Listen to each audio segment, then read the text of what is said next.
আসসালামু আলাইকুম রহমতুল্লাহ। কেমন আছো ছোট্ট বন্ধুরা? আশা করি সবাই অনেক ভালো আছো। আজকে তোমাদেরকে ব্যঞ্জন বর্ণের সর্বপ্রথম যে বর্ণটি রয়েছে সেটি প্র্যাকটিস করে দেখাবো। সেই বর্ণটি হচ্ছে ক। ক বর্ণটি লেখার জন্য আমাদের সুন্দর করে প্রথমে একটি ব লিখতে হবে। ব লেখার পর স্ক্রিনে দেখানোর নিয়মে আমরা প্র্যাকটিস করব। এভাবে বর্ণ বরাবর মাত্রা দিয়ে দিব। আবার যদি বর্ণটি দেখায়, প্রথমে একটি সুন্দর করে ব লিখব। ব লেখার পর এই দুই দাগকে আমরা 50% অর্থাৎ অর্ধেক অংশে ভাগ করে নেব। ভাগ করে নেওয়ার পর ক এর ডান পাশে উপর থেকে সুন্দর করে একটি এক লিখে লেজটা একটু রাউন্ড করে দেব। সুন্দর করে ক হয়ে যাবে। আসলে হাতের লেখা সুন্দর করতে হলে প্রথমে বর্ণ সুন্দর করে লিখতে হবে।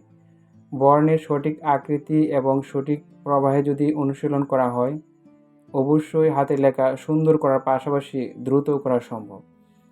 আশা করি ভিডিওটি আপনাদের অনেক উপকার হবে। আপনাদের বাচ্চাদের যাদের হাতের লেখা অনেক খারাপ তারা অবশ্যই দেখে দেখে অনুশীলন করাতে পারেন। ভিডিওটি ভালো লাগে অবশ্যই একটি লাইক দিন।